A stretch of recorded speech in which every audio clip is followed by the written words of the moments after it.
Hi అండి. Already మన schools reopening అవుతున్నాయని అనుకుంటున్నాం.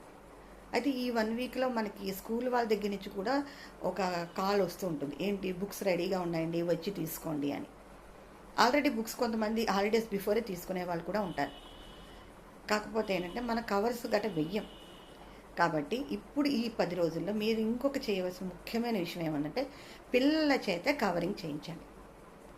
కనీసం వాళ్ళతో చేయించలేకపోయినా మీరు కవరింగ్ చేస్తున్నప్పుడు వాళ్ళని పక్కన కూర్చోపెట్టి మీరు చేస్తుంది ఎలా చేస్తున్నారు, మీరు ఒకసారి ప్రెస్సింగ్ చేశాక వాళ్ళ చేత కూడా సెకండ్ టైం చేయించండి. అంటే వాళ్ళకి వర్క్ నేర్పించండి, వర్క్తో పాటు వర్క్ మీద రెస్పెక్ట్ నేర్పించండి. దానివల్ల ఏంటి అడ్వాంటేజో తెలుసా అండి?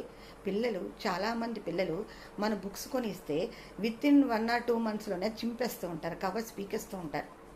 కానీ మనం ఇలా చేయడం వల్ల ఏమవుతుందంటే పిల్లలకి ఆ వర్క్ పట్ల రెస్పెక్ట్ పెరిగి అమ్మో ఆ వర్క్ ఎంత కష్టమని అర్థమయ్యి వాళ్ళు బుక్స్ని బాగా మెయింటైన్ చేస్తారు, ఆ కవర్స్ని బాగా మెయింటైన్ చేస్తారు.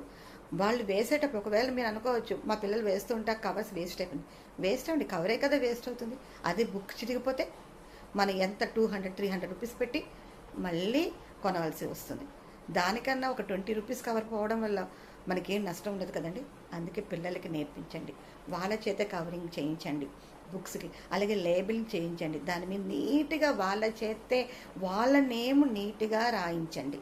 దానివల్ల వాళ్ళకి ఆ వర్క్ యొక్క రెస్పెక్ట్ పెరిగి ఆ బుక్ని మెయింటెనెన్స్ చేయడము, దాన్ని ఎక్కువ కాలం వాళ్ళు భద్రంగా దాచుకోవడం అనేది అలవడుతుంది. చేస్తారు కదా.